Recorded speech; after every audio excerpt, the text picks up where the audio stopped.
back to Girls Who Overshare. Happy Sunday. It's a Sunday for us, guys. Well, for us today, it's Thursday for you guys. It's Sunday for us. We didn't feel like filming yesterday. No, it was a wholesome day. We spent it with the girly pops. We were with Mum and our older sister. She's a curly pop. We went for brunch. We did. And then we wanted to do a mooch. And then we decided to go to the cinema in the evening. And it just felt like, you know what? Kind of feels like too much. Even though Mum was like, no, I'll just watch you film. I feel like it would have been nice to have her input. We need to let her watch one day. We do. But it's a Sunday, guys. Mm-hmm. The house has basically been reset. We did our food shop. We have. You know, things have been cleaned. We're, getting ready for the start of the week. Do we like Sundays? Some people hate them. Some people love them. Sunday scaries. If you were hungover on Sunday, whew. Yeah. I'm giving you a hug. Yeah. If you're fresh, congrats. I know. If you were fresh, you amazing. Didn't give in to temptation. Yeah, you didn't give in to temptation. I will be giving in to temptation next weekend though, however. Absolutely. But balance. 1 week on, 1 week off, as we like to say. Exactly. But yeah, do we like them? I feel like it's a mixed bag. Yeah, I am a victim of Sunday scaries. Yeah. I have to say. Yeah. But is that all self-inflicted? Absolutely. The irrational anxiety creeps in. Yeah, we're self-aware. We are self-aware queens. Yeah. Is it silly? Yeah. The Sunday scaries are silly. It's so irrational because once Monday starts, I'm like, nothing to worry about. I feel bad for Monday. What did she do? She didn't hurt anyone. She's just... Yeah. She's been given the responsibility of Mondays. Everybody hates her. You know what? Nobody likes her. You know what? I don't like a Monday morning. It's that initial 30 minutes. And then I'm like, okay, I'm getting over myself now. Right. But when you're listening to this, you are almost done with the week. I know. It's Thursday. Hopefully you're listening to this on Thursday. Sometimes you might keep it. You might want to space out the apps. But for you, you're almost at the end of the week. So you got that to look forward to. You've got one more day. You made it. If you're working from home, even better. Even better. Treat yourself, see some friends on Friday Eve. Yeah. Celebrate the end of the week. Do you know what I thought just then? We were I was listening to Shits and Gigs. Were you? And James was saying how he likes how a podcast can come out on a Monday because it's like a sweet treat to the beginning of the week. Did that rhyme? I'm not too sure. It did. She's a poet. I'm a poet. She's a poet. But yeah, I did think, I was like, why do we post on Thursdays? Yeah, you know what? It's too late to switch it up now. No, we'd never switch it up. Maybe if we introduce like a minisode or something. Yeah. Oh, baby steps, girl. Baby steps. We're only on episode 12. That would have to just be audio. I'm sorry. It could not be visuals as well. Absolutely. Before we were filming, me and Lydia were discussing how if we weren't doing the visual part is my favourite bit of the pod. Yeah. Yeah. I really love giving a visual to a really funny clip. It's the bit you see every day. It is. It's how we're like introducing ourselves to loads of other like eyes, loads of other people. Yeah. But we were saying how if we just did audio, what would we look like when we just filmed audio? Where we could literally film it anywhere. Yeah. Like we could take the equipment anywhere. But hey ho. Yeah. Let's talk about you, Dean. Come on, girl, talk to me. What's going on? What's the news? What's the latest? Girl, I'm good. So I finished my book. Yeah. Last week. Yeah. Snaps and claps all around, people. Snaps and claps. Well done. That's finished an achievement. Air of Fire, my 2025 read. We had to get her out the fucking way. Now we're on Queen of Shadows. And I feel like now we've done the prequel. We've done the first 3 books. Now I feel like I'm in the story.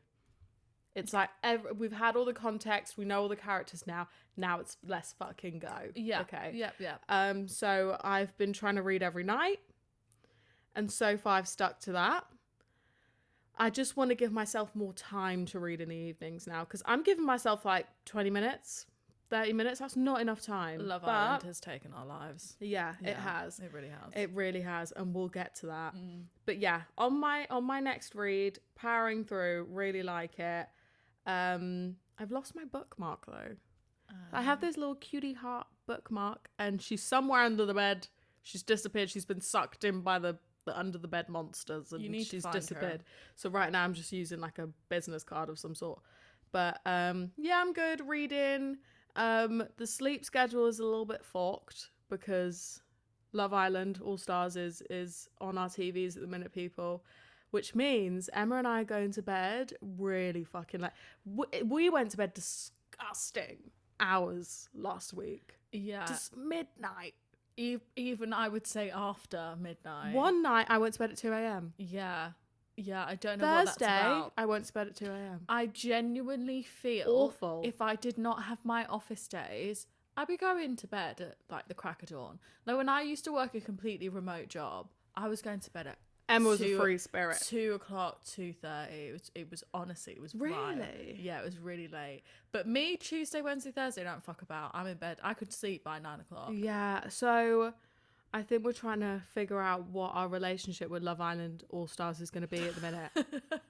Because I talk about this every time Love Island rolls around, and now they're doing different seasons. So you have normal Love Island, Winter Love Island, and then you've got Love Island All Stars. When did they do I think they only did Winter Love Island once. And it flopped. I stand corrected.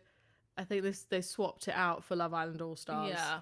So now we've got it on our TV more frequently. It starts at 9 p.m. I understand why it starts at 9 p.m. because of the watershed and everything like that.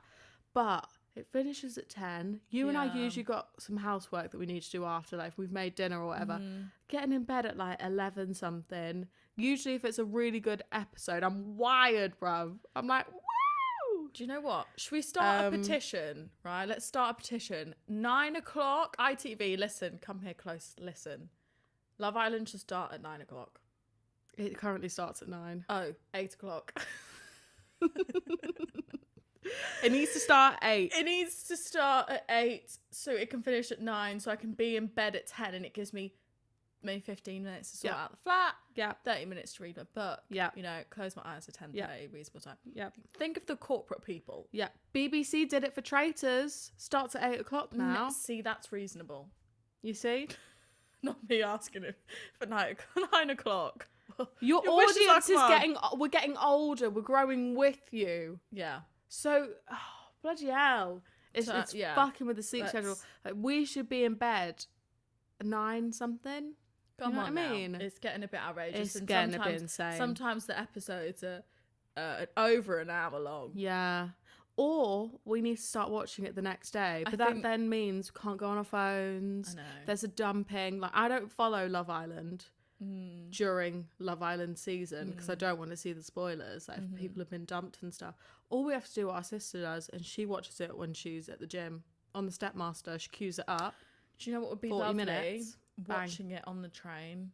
Yeah, down. I've seen people do that, you know. Yeah, that would Maybe be that's delightful. something that we Maybe need to we do. need to. Do you know what? It's on tonight though. Are we watching it or not? I think we are, because the thing is with Sunday evenings, the sleep schedule. Emma and I like to go to bed a little bit later on a weekend.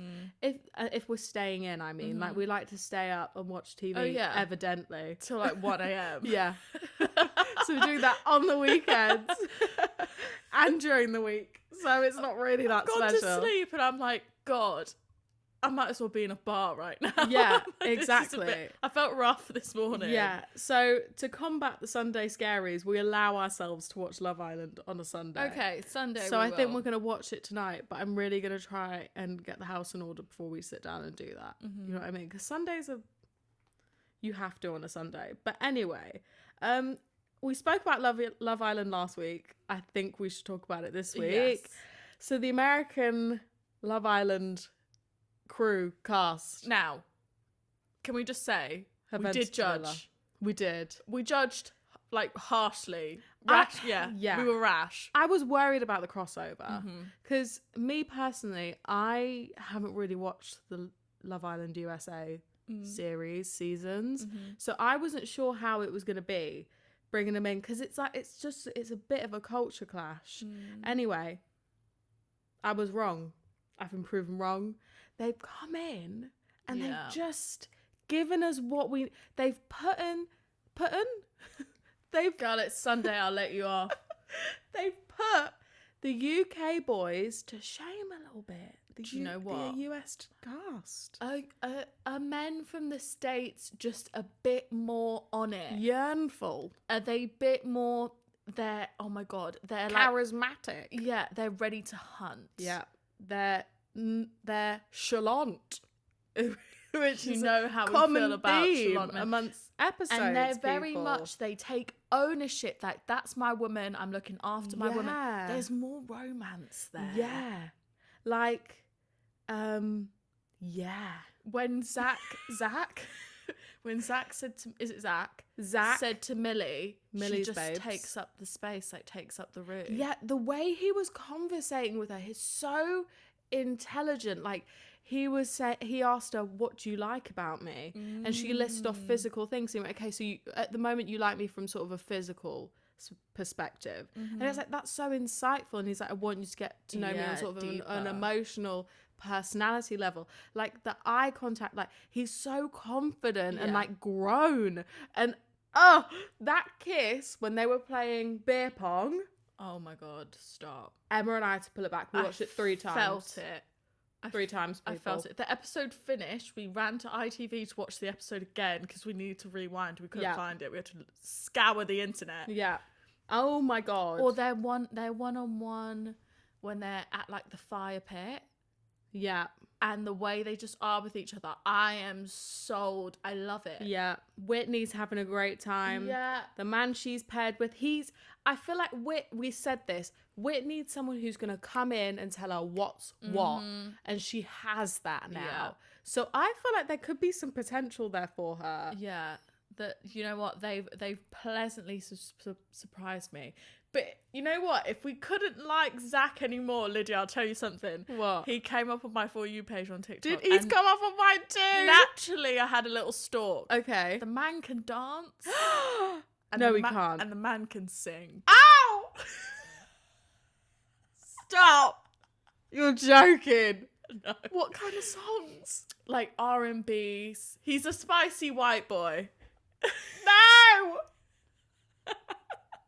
He's perfect. Lydia, he's had a hair transplant though. That's fine. So He looks great. he looks unreal. But do you know what I'm worried about with these? Do you know what? In comparison to like Tommy, he's like, should we have a kiss? Go on in. And you know, Tommy. He's very slapdash. That's the only way I can describe that man. Would you like in a geezer? Yeah, geezer. Yeah. What's your audience? She doesn't know what that means. No. Babes. Yeah, no, that's so funny. I bet it's the slang. But the American boys have come in, and I reckon they're going back in the villa tonight. I hope so. I'm so ready. Better not leave us on a cliffhanger. I hope But they send us straight in. What if Zach goes in and he likes one of the other girls? Do you think he could be a rat bag? Because I don't know. again, because I never watched the US Love Island, I don't know if he's a good guy or not. Is he? Well, I don't know. But the thing is as well with these, I'll shave his head. you know, I'd shave his head. All that much. Lydia, no.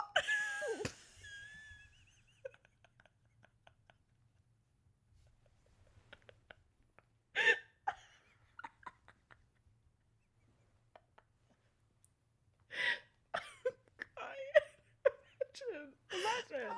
You just get kicked It out. would just grow back though, wouldn't it? 'Cause he's Not had if you've had a hair transplant. transplant. Yeah, absolutely. It's not like a tooth.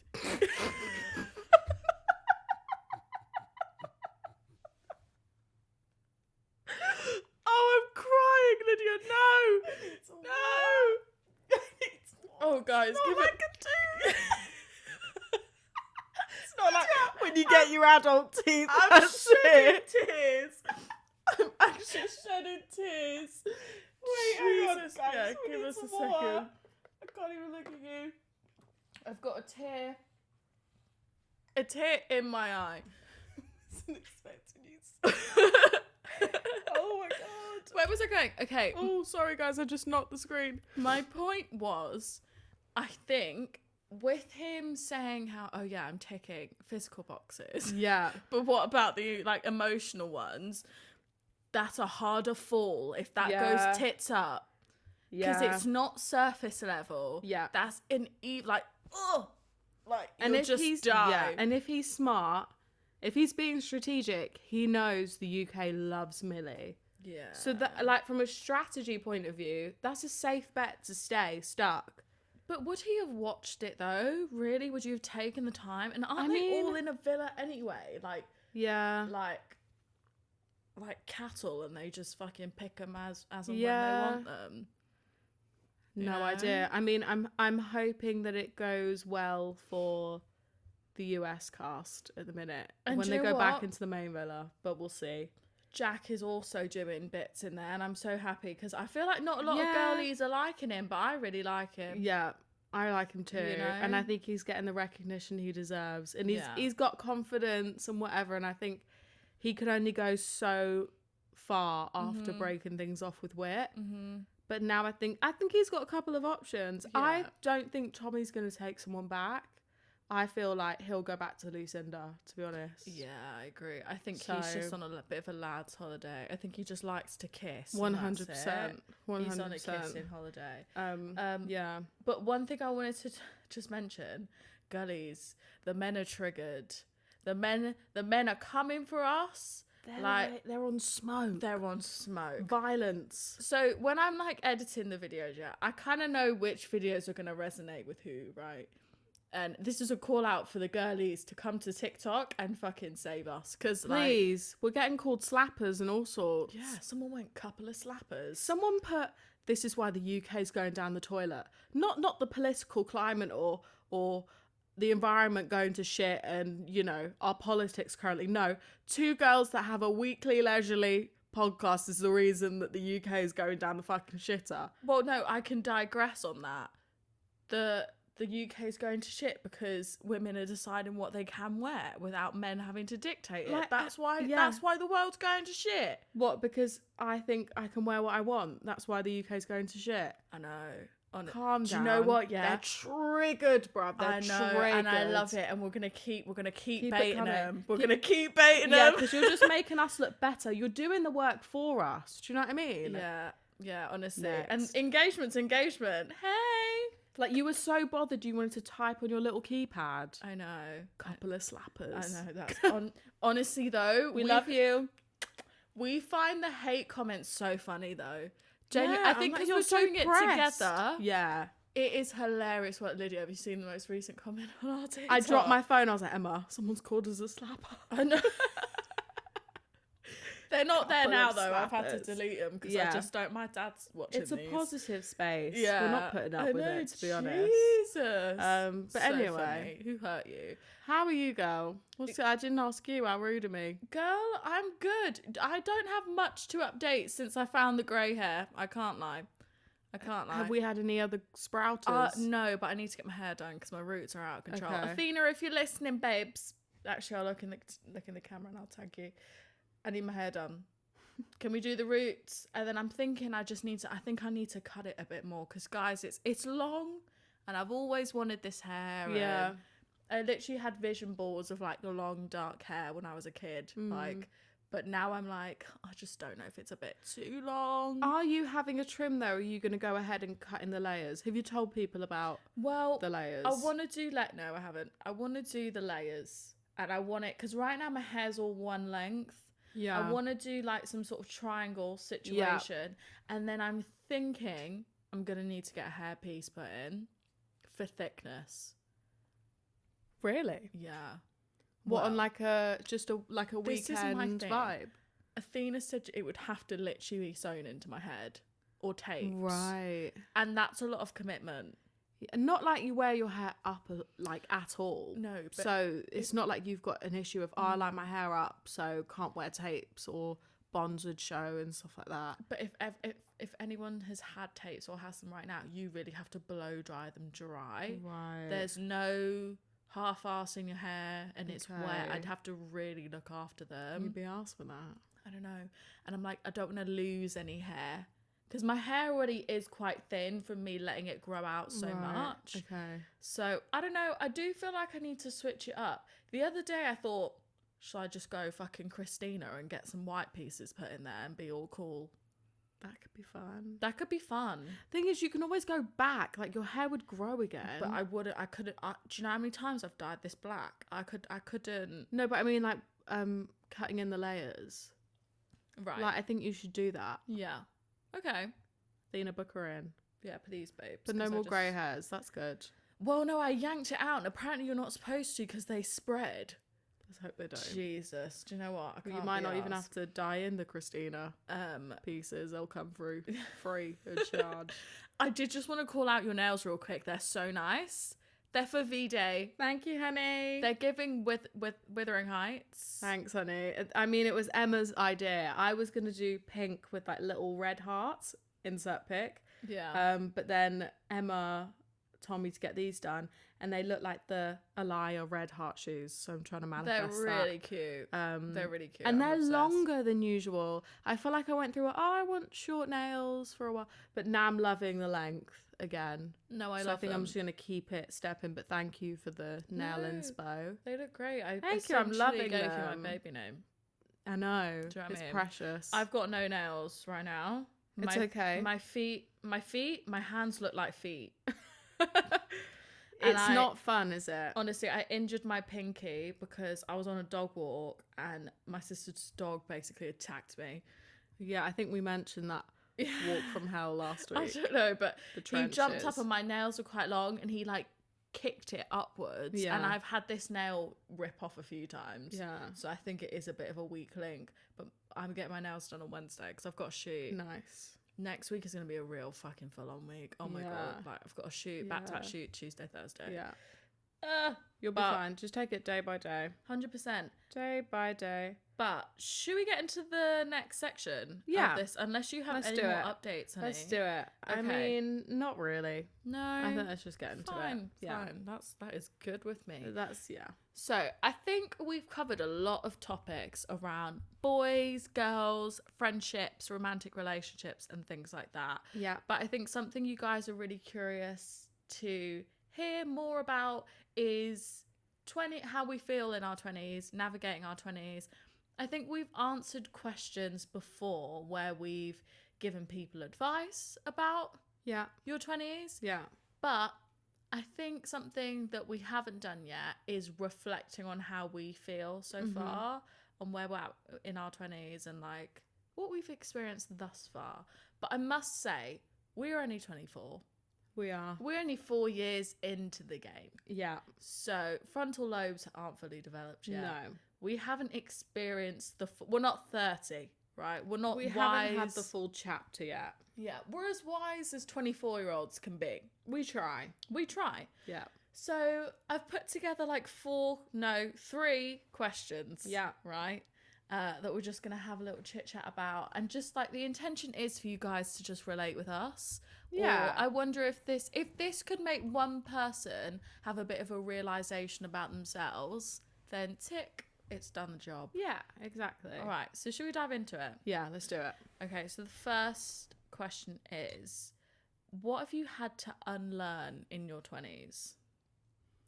Am I going first? Well, yeah, go ahead, girl. Yeah, okay. Right. The first thing that comes to mind for me, which I'm still trying to unlearn, 100%. is people pleasing. People pleasing and not setting healthy boundaries with people. Let's talk about people pleasing first. So I think this comes from not having healthy working environments from like a teenager, like going into the place of work and not necessarily having those healthy boundaries demonstrated to me, and then also experiencing that in like family and friends. So I think one thing that I found myself doing at work specifically and in relationships, remember when we were talking about how I don't like to confront the men that I'm dating, Oh, yeah. and that I don't like to have hard conversations with them because I'm all about just being as easy as possible. Yeah, easy breezy. So I'm trying to be a little bit more honest and less tell you what you want to hear, which I did do recently when I was seeing that guy and it blew up. Yeah. And I caught him like a couple weeks later and I was like, look, you treated me like shit. I'm disappointed. And I didn't like XYZ that you did. Yeah. So I'm like trying to put myself in situations where I am being honest, but I'm also like anxiously avoidant. So I'll put things off. And I think that's because I want to please people and I never want to put them in a situation where they don't like what I do. And then if I talk about not setting good boundaries, if I like need something from you, or let's talk about it in the context of work. So if I have a doctor's appointment, I'll say, oh, I've got this doctor's appointment. I need to go in my lunch break, but I'm more than happy to like work an extra hour and to make up whatever. And that hasn't been asked of me. When many a time someone's come up in the team and gone, I've got a doctor's appointment, see you in like an hour, and haven't said that they need to overcompensate in any capacity. Or if it's like, I don't know, last minute annual leave, or if I take a sick day is a great example. Like Emma and I will talk about, oh, I think I need to call in sick for about an hour before we fucking do it. Yeah. And then the moment you call in sick, it's like, yeah, cool, feel better. Yeah. And then moving along. So I think I'm trying to remove the dramatics from putting myself first, but I find that really hard, and I'm trying to do it as much as I can, but it's difficult. Yeah, it's like putting yourself first over others. Yeah. And also making your peace with that and not feeling like you're inconveniencing anyone or like feeling shame for that. Yeah. No, yeah. 100%. What about you? I would have to say,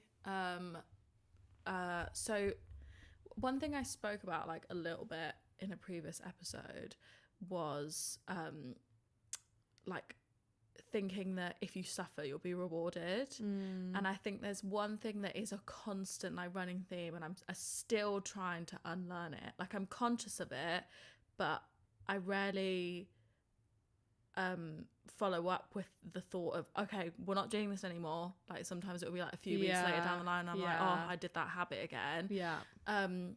Is like if you get a certain job and like you're not happy in it, just because you've like gone through all that time and effort to secure that job, and then you feel the need to stay in it and make it work even though you're unhappy, like being given a certain like hand of cards, and then instead of like taking a risk because it doesn't serve you or it doesn't make you happy, and just trying to and being like, no, I know this isn't for me, like I'm gonna completely dash this in the bin because my heart's telling me otherwise, and then I'll be rewarded for that.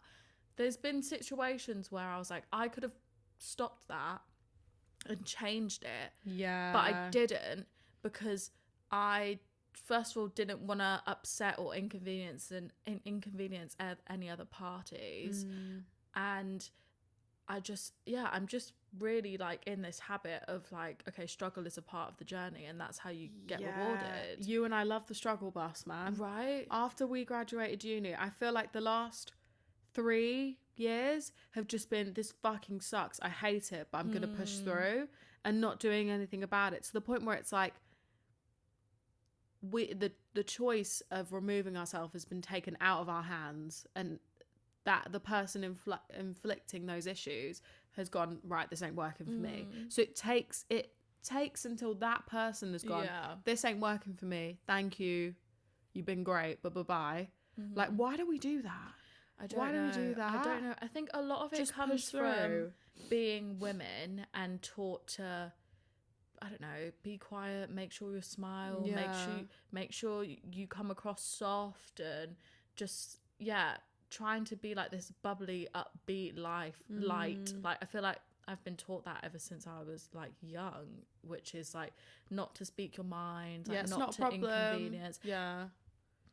Being honest is something I really struggle with. And especially if it maybe disrupts someone else's plans or like their agenda, and I'm still trying to unlearn it now. And especially with new people, God, I will accommodate anything you need, like anything you ask from me, like that's what I'll do. But I definitely think it comes from being a woman.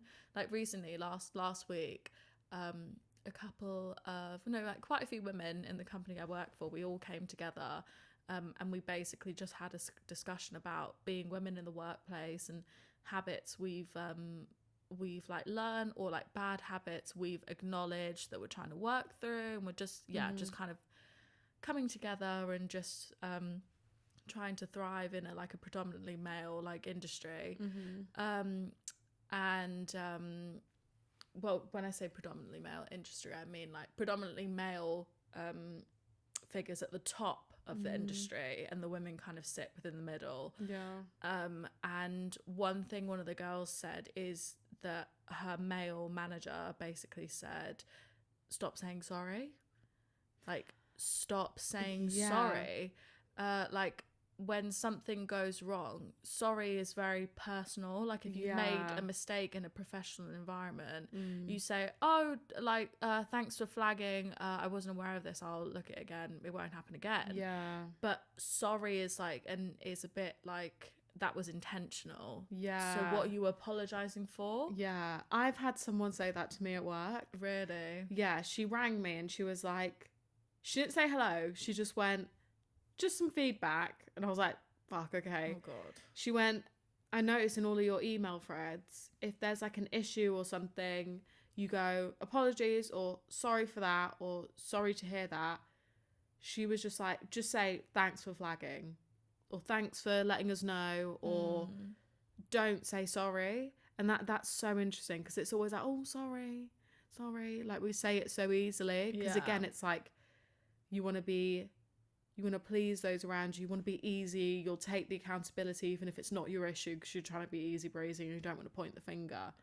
It's so interesting. But I also think it's not just being a woman. I think that comes from like people pleasing and not setting healthy boundaries. I do think it also comes from not experiencing good communication and not observing good communication between two people.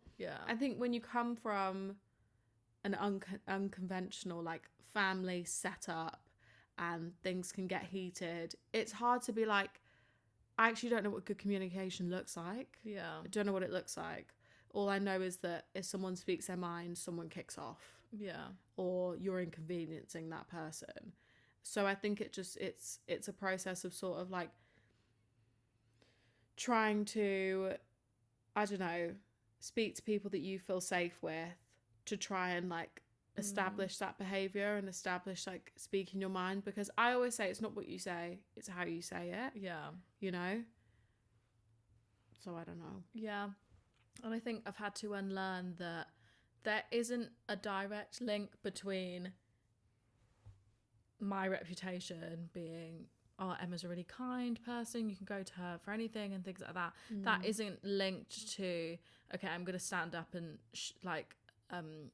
share my thoughts on something that isn't necessarily agreeable. Like there's no link with that. Like I think sometimes I feel like if I do speak up, or if I disagree with something, or if I share something that is in my best interest, then that's going to tarnish that reputation of Emma being kind and like sweet, and you know.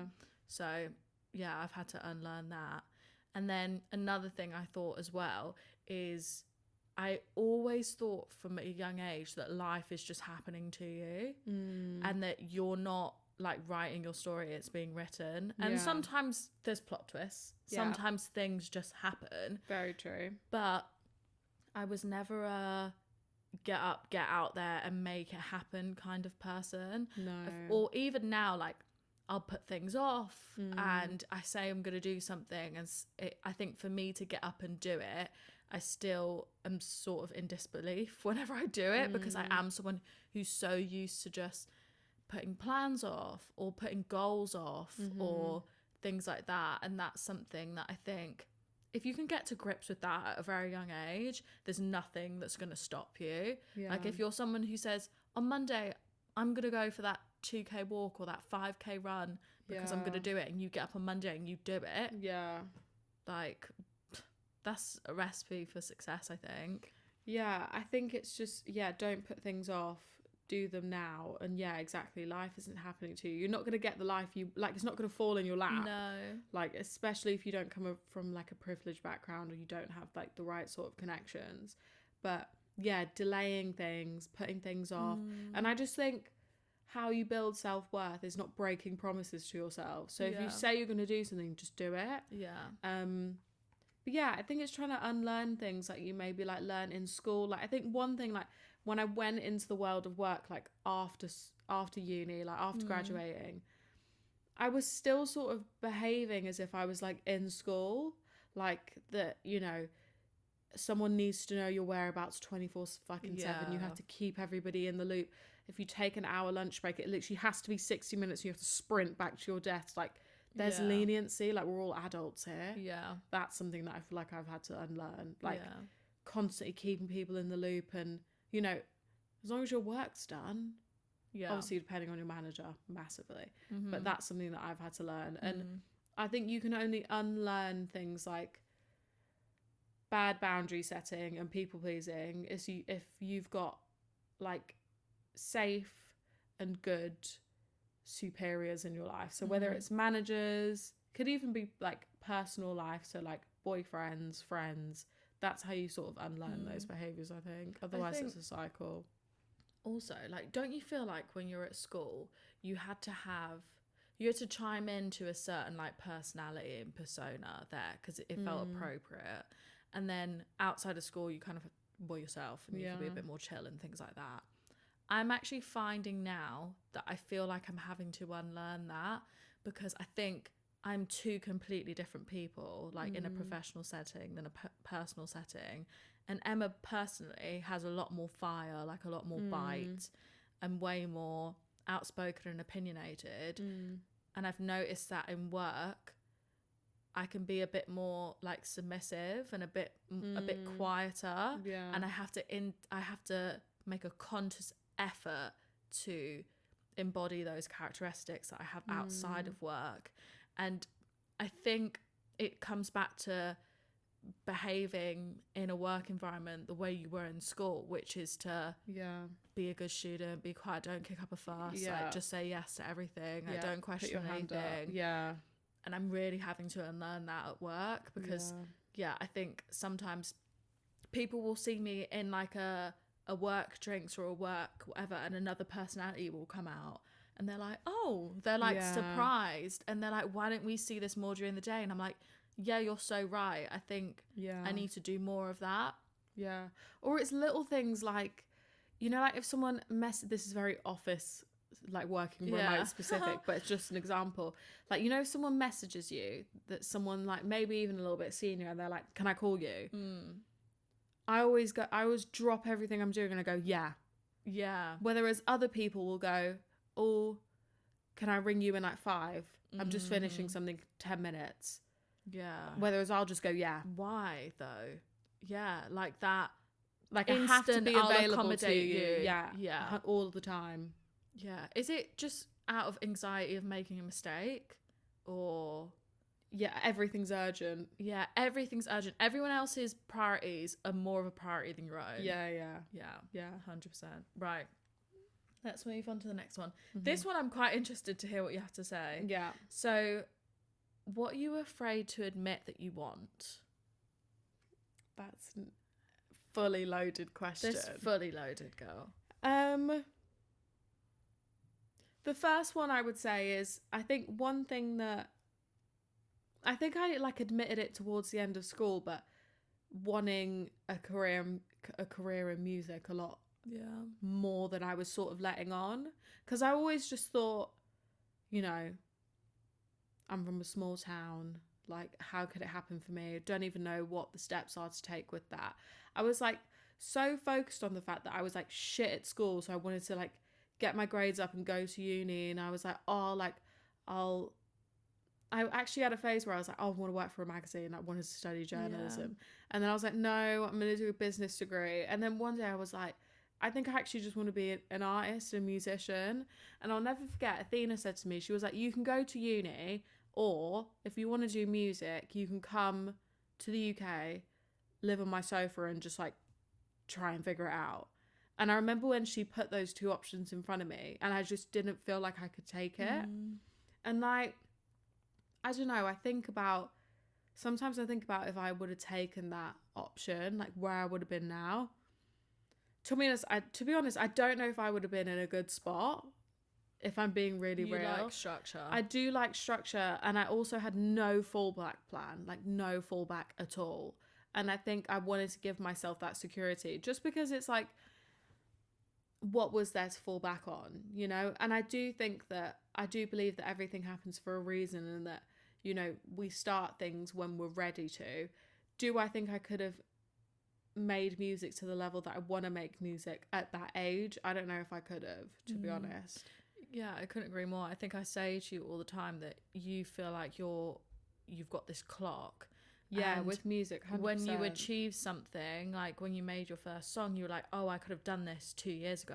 But I genuinely don't think you could have. No. I think you're going at your own clock, and you're achieving things as and when they need to. And I think when you achieve a certain goal, that couldn't have happened any sooner because other things weren't in alignment. But also, one thing with being a creative, you need money. You do. And you need a family who's going to support you. If you didn't have Athena to offer for you to sleep on her sofa. Yeah. Oh, you need a village. You need, honestly, it takes a village and a team of people. Yeah. And I think I actually remember that moment when you had that realization and you were like, oh, I want to do music. And every dream, like up until then, that came second to that was a bit of you kind of suppressing the real dream and being like, this is a realistic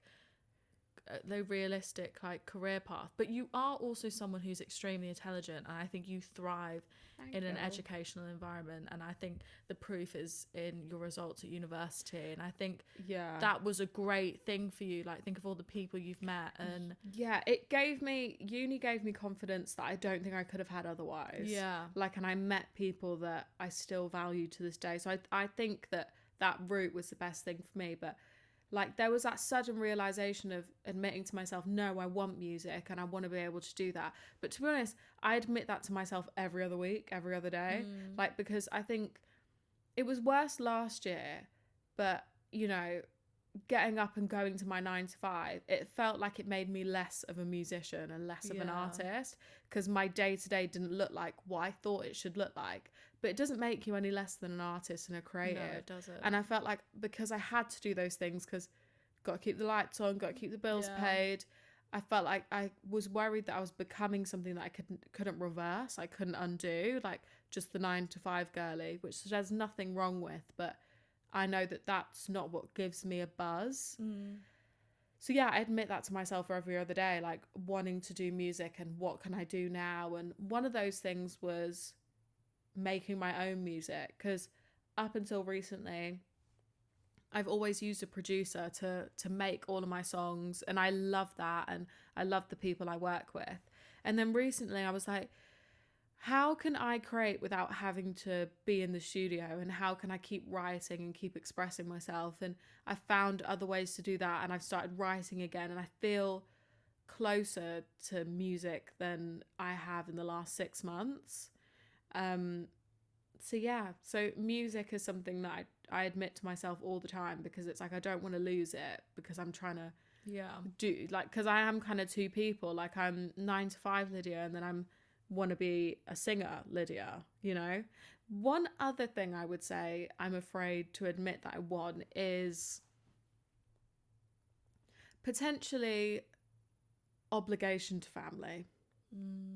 I think as a little Greek girl, there's a lot of expectation within like a tight-knit family to give back to your family, and I have a lot of guilt about not doing certain things and putting myself first, and maybe not being on my phone as much or talking to family as much, because I'm doing things that I want to do, and that's hard for me to admit. You know, that's something that we won't go into great detail in, but being like a present and, you know, communicative member of my family is something that I feel like there's a lot of pressure on, and sometimes I find it hard to admit that I just want to do things that I want to do sometimes. Yeah, it's you like, know? how do you achieve that balance? And I think a lot of people our age, if you have, like, I don't know, gone to another country to pursue your dreams, and you have parents still at home, whether that's in Greece or Spain or Italy or whatever, naturally, as that kid, basically, you're like, okay, well, I'm here, I've taken this big risk, come all this way, all this money and time and effort has gone into creating my life here and achieving my dreams.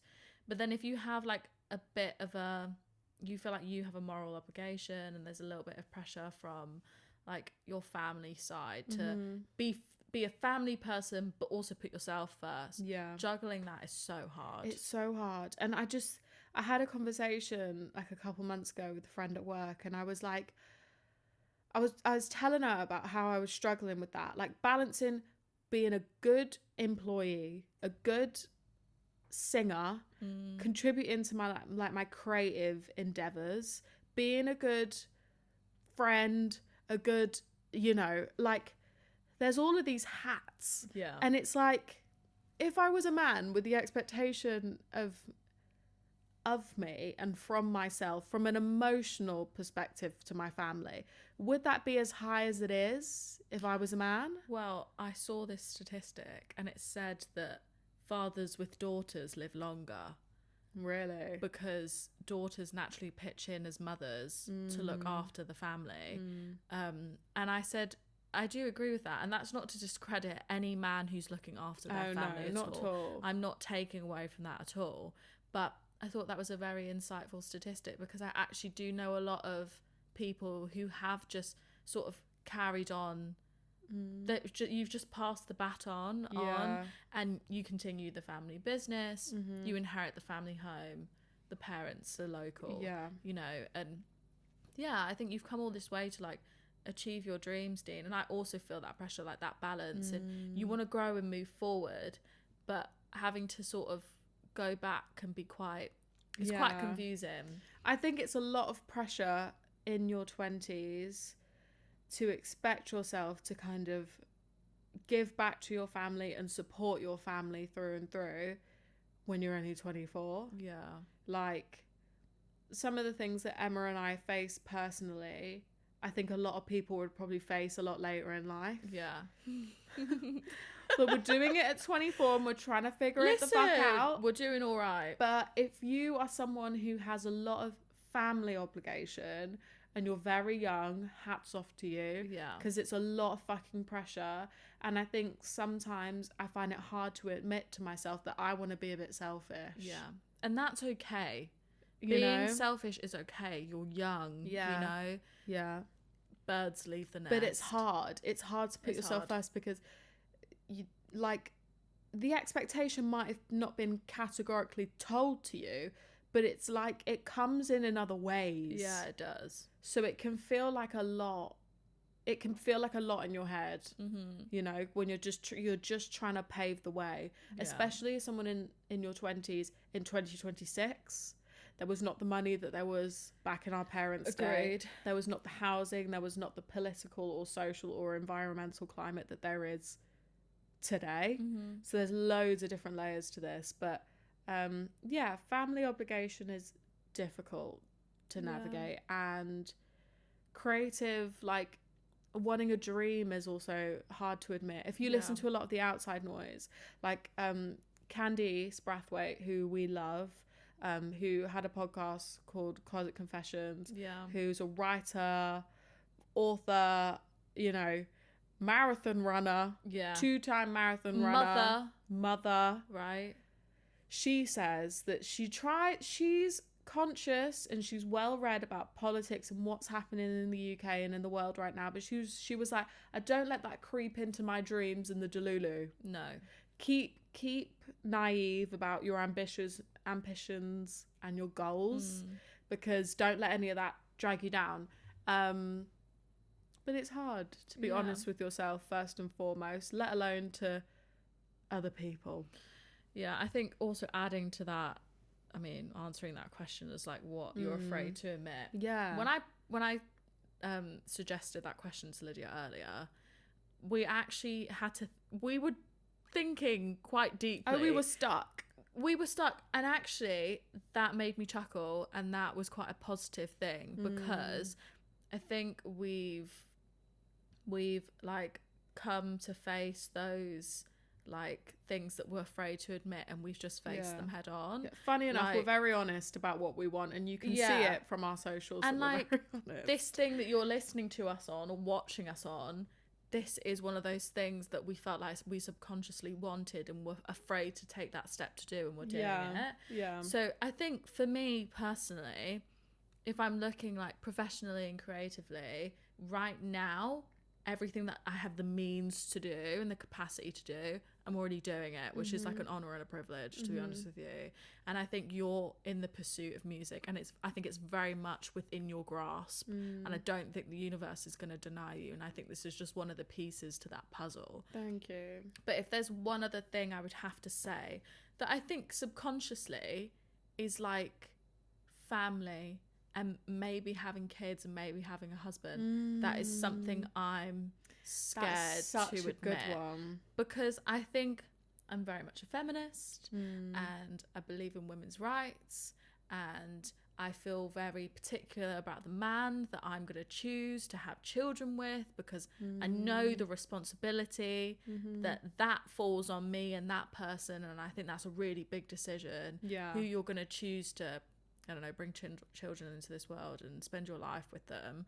And I think sometimes I'm maybe a bit worried, if I do say that's what I want, am I going to be perceived a certain way? Like, really? Emma, you shouldn't want those things. You should live your life. Because I don't want that right now. No. But I do love the way we were talking about Love Island. And I actually had a dream. I had a dream that I was pregnant, right? Really? And I had a bump, right? She had a bump. I had a bump. And I woke up and I wasn't completely distressed about the idea. Really? And I was like, ooh, growth. Because now I feel like if you get pregnant now, the girl's like, ooh, yeah, are you happy? And I think I've had a few friends who have had babies, and I'm so, honestly, wow, the woman that you are. The woman that you are. I'm in absolute awe of you. Like, you did that. You're happy. You've done it. You birthed a human. Right? Insane. Congrats. I think that's the hardest thing I will ever do in my life. Yeah. If I ever do it. Yeah. But I was sat in the car with mum, and I keep getting having these reoccurring thoughts of like, I really want to do motherhood because I feel like I'd boss it. You would. And I think I'd have like, my like old boss sent me a TikTok of Kylie Jenner and Stormy, and she was like, this would be so you, like the way you interact with your kid. Yeah. And I would love to tackle that and be given that opportunity, but I'm also conscious that having children is also like a financial privilege. And, you know, I don't right now with the cards I have, I can't say it'll happen. This is the thing, like I wouldn't go as far to say as we aren't maternal. No. But it's always been something that we've said that is conditional. Like, we'd only do it if X, Y, Z. Yeah. So, like, I was thinking of this the other day about dating, and I was like, I really want to be in love again. Yeah. Like, I really love the idea of being married and just embracing the soft life and having a husband and being in a team. But then there's this other part of me that's a little bit like, no, I'm still chasing a life that I want to be in, and I'm not there yet. Yeah. And a part of me is like, I'm not maternal. I couldn't do that. And then, it's like this softer, more vulnerable side that you don't want to admit to yourself. Yeah. It's like the age thing. The frontal lobe is developing. Yeah, I just think I'm really fighting this narrative of like, I want to find the love of my life. Yeah, I'm really fighting this narrative that women aren't in these spaces, and I'm trying to take up room, and I'm trying to achieve my dreams and go against the grain and be in that smaller statistic of women who achieve certain things. Yeah. But that doesn't mean I'm neglecting these other things. No. And but they're hard to think about. Right now, because it's only a piece of a puzzle. Yeah. But that's one thing that I do want for myself. But then I'm also conscious, as you get older, people start asking questions. They do. You know, and it's okay, well, you're 25. Yeah. You know? Yeah. You know what our mum said yesterday? Oh, gosh. She went, I already know what I'm going to wear as, mother of the bride. Yeah. And I was like, really, mum? I went, you coming? I was like, God. Where's the invite? Because we walked past this town hall and there was a beautiful bride and all of our guests were like outside the front of the town hall, and I was just like, I couldn't be further from that. Yeah, no, honestly. And mum was like, I already know what I'm going to wear. I don't know. TBC. I can't envision myself getting married at this point because I don't know who the man is. No. And that is, I'm not planning it with having a question mark on the groom's head. I'm not planning it, period, because he does not exist. You build it around the groom. It's not the other way around and you find a placeholder. Exactly. And then it's like, can we have kids together? Yeah. But let's be real. If we were ever single mums, we could do it together. Oh, we tag team. We already have the village. Yeah. We have the village. It would work. Yeah. Obviously, not ideal situation. No, plan B is solid. Yeah, but, we'd band together and make it work. We would, yeah. I think this is going to be an extra long episode today, guys. I know. I'm looking at the time. We've got one more question and then we'll wrap it up. Okay. My answer's pretty short to this one. Yeah. Okay, cool. I liked that question though. That was my favorite. Good one. Yeah. What matters a lot less now than you thought it would? Should I go first? Yeah. Go ahead. My grades. Yeah. I agree. Like my grades at school. Oh my God. I was not the... You're gonna be okay, You're gonna be okay. I remember, like, school was hard for me. I loved the stationery. I loved the structure. I did not get the content, like, at all. I was obviously more creative, so English was more my bag. But even in that sense, spelling, grammar, punctuation, all of that was not there at all. Maths, my maths teacher, Mr. Ben, we love you, Mr. Ben, he said I was his biggest accomplishment the whole time he'd been at that school. It's an honour and a privilege. And I got a C. A C. Yeah. He went, Lydia, go in there, write everything down. You can get marks for calculations. I was like, okay. The way the paper was set out was the easiest questions. It got harder as the paper went on. Yeah. He went, first 10 questions, fuck the rest of the paper. Guaranteed Get those pass. full marks, pass. We all came out that exam. He went, Lydia. He moved past us. How did you do? You went, I think I did it. I think I did it. And I did. Yeah. Thank God. So I got a C. Business studies was like the next one. Angela. We're just giving all the teachers We love you, shout Angela, out to. yeah. Angela and Mr. Marinos. We love you both. Yes. But school was hard. Like, I remember having a full-on breakdown before. I think, was it lit? English lit? Oh my God, GCSE? me and mum were having to console this girl on the floor. Yeah. A-levels? Oh my God. We're to reset them. Guys, I got 1. Yeah. I got 1. Put that into context. If you're struggling at the minute with any sort of qualification you're doing at the minute, I got 1. I didn't finish my English lit paper. I remember you and our other friend, you were done. You walked out of that room gassed. Yeah. I didn't finish. No. So I was like, oh my God, I'm never getting into uni. And then when I did get into uni, I remember speaking to the same teacher, Mr. Ben, because he was my form teacher at the time. And I was like, Ben, I've got an in, but what the fuck am I going to do? He went, fuck knows. We didn't say fuck knows. He went, I don't know, Lydia. But I've never known anyone to do a 180 like you did. You thrived at uni. Thank you. And thank you. I wouldn't have guessed that. Do you know what I mean? People think I'm smart now. You are smart. I am smart now. I wasn't then. You are smart. Yeah. Like, listen, we're a bit neurospicy. We've got some dyslexia thrown in there. But like, what listen, can you do? as soon as you get into the world of work, I don't even think when I interviewed for my first job, they asked me about my degree. No. They didn't even want to see the certificate. Obviously, if you're doing so, if you're a doctor, anything really specialised, fine. Yeah. You kind of need the piece of paper. Right. But I thought that what I did at uni was going to, like, completely dictate what my life was going to be like outside of uni. And that's what I think an internship really did for me. I was like, God, there's a life after uni and no one really gives a shit what you were like there. It's a clean slate. So if you're struggling at uni or you didn't get the grades that you wanted and things like that, life does move on. And I just wish I could give myself a hug, like go back and give myself a hug, because Yeah. I thought I was failing Yeah. in the literal sense, but emotionally and just everything was really hard. It was hard, and it's an overwhelming thought as someone who's still in secondary school. Yeah. And you think of all this further education you have in front of you, and you know how difficult it is. And at that point, that was your only option. You couldn't do anything else. And what I will say, my boyfriend at the time had a photographic memory. So he would just read something and it would stick in his head. He was so Whereas smart. I was over here bloody staring at a textbook, It going, was so annoying. trying to retain the information. We really had to hustle. We used to go from school, and our favourite teacher, Kashuli, I have to give her a shout out. Maria We love you, Kashuli. Shouting out all the teachers. Well, yeah, I know, literally.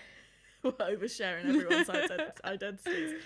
We used to get in her car, and she used to drive us to, she had like an institute where she used to do after school classes. Yeah. We'd stay there until about 9 o'clock at night. We'd go home and we'd do it all again. We used to order Mackies there. Remember we'd that? order at McDonald's. We used to get takeaways. Like it was, Yeah. what a time. Oh, I what a wouldn't go time. back though, because I was dishevelled. I'm so glad I'm grown now. Emma and I were knackered. Like in our school, that this is such a tangent, but I'm just gonna say one thing and then we'll get back on the question. In school, Emma and I were like full beat. This was before GCSE. Up 6 a.m, full beat, winged liner, filled in brows. What? We'd walk into school. By the time it got to year 11, when we were allowed our phones and we were allowed to wear makeup and get our nails done, Emma and I were walking into school looking like mole rats. We didn't wear it. Hair back, no makeup. People were saying we looked ill. Someone said to you, Emma, do you look ill? Someone turned around and gasped. I went, I've just got no makeup on. I went, just leave me alone. We look like a pair of slappers. I guess the comment's true. Honestly. Grades. That was something that I thought was literally going to mean the world, and it didn't. It did at the time, but it doesn't, like, long term. Yeah, I would add what people think of you. I cared a great deal what people thought about me at school. Yeah. I cared a great deal. And you were given a hard time, though. I know. The boys in my class used to count how many times I used to flip my hair. And they were awful. They just wouldn't leave me alone. Do you remember when your hair was snipped in a lesson? Snoop. Oh my God. Yeah, I mean, he was my mate at the time. Still weren't funny. I know, I couldn't believe it. It was like an inch. Yeah. It was so bad. An inch. It's alright, I stuck him with a pin afterwards. Yeah. Emma got even. The boys in school, Emma would give them a run for their money. Listen. You were so outspoken to them, and I really, really acknowledge that. Fuck around and find out, okay? Don't Like, cut my hair off. if you like, yeah. I took a pin out the wall and I just stuck it in his Emma arm. Emma would match you or go a little bit further. She wasn't having in the mess around. She wasn't having it. Do you know what? I miss that girl. I feel like I need to bring back her fire. She was a bit crazy. She was, but what people thought, I cared a great deal what people thought about me. Yeah. Stuck him with a pin. Like, we weren't friends with other girls at school No. because of what other people were saying. I know. There was a lot of like, he said, she said. There was a lot of like people being pinned up against each other, and I cared a lot about what the outside perception and that really got you. Yeah, for and a while. I really like the past. I don't know however long. But like I really just don't give, and not in a bad way. Obviously, I care what people think, but the people who are important. Yeah. But I just, I feel like I don't care about how many friends I've got. I don't, but I still have loads of friends. That's not me saying I've rejected every single person. I still have so many connections with people, but real ones. You listen where it counts, and you know what? Because people in school knew that you cared. Yeah, they would tell you God knows what, because they knew you would feed into it. Yeah, I'm so glad that you're not there anymore. Around the whole school. Fucking hell, it's too much. The stories we have, guys, that I wish we could share. You run them by me and we might be able to, but we should do a school app. Yeah, maybe we'll do a school app in... That's a good one. I don't know, September's back to school. Maybe that makes sense. Yeah. We do a reflection. Because the week after this episode is Valentine's. So. Yeah, I know. I'm looking forward to next week's app. Yeah. However, so those were the questions. Yeah. Basically, what we're going to do now is I just want to introduce you guys to a little something that we're going to do every week. Yeah. Because we listen to like other podcasts and they do like questions of the week and we want to have something that we consistently do every week. Yeah. Okay, so it's overshare of the week. So essentially, I don't know how we're gonna do this yet, but it's gonna be like an anonymous type form, little input your thoughts or your question, and we're gonna read one out each week. Yeah. So the overshare can be a question or a confession, just basically something me and Lydia can discuss on the pod. Yeah. So for example, if you slept with your ex-boyfriend's best friend and you feel like you need to do a confession, like you're in church, like we are, what's that thing called? Come to us. It's just a confession. A confession. Yeah. Put it in the box. Stand. And let us overshare it for you. Yeah. It might be a sense of Please. release. You know when you write down a confession and throw it Yeah. into the fire? Put it in the suggestion box. Yeah. It's anonymous as well. Like, it'll be open-ended some weeks. Some weeks we'll ask you directly about something. Yeah. And we'll want a specific scenario, but please engage. It will most likely be on our Instagram, right? Yeah. we'll put it on Instagram stories. So if you see them pop up, please Yes. send your thoughts in. Please overshare. Yeah, please. Yeah, so you're oversharing, we're oversharing, we're all oversharing, getting to know each other. And it's That'd one be happy great. time. But I think there's only one last thing left to say, which is thank you for oversharing, Lydia. Thank you for oversharing, babes. We come out with an episode every Thursday, as we discussed. You know the Start. drill. You know the drill. Make sure to follow us on YouTube, TikTok, Instagram.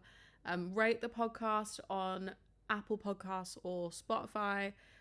Just engage, guys, because we want to hear from you. And yeah, we want to block out the angry men. Oh yeah, please. Please, guys. We need the Block out love, the men. please. But yeah. Anyway, we love you guys. Yeah, and we'll see you in the next one. Bye. Cause I can't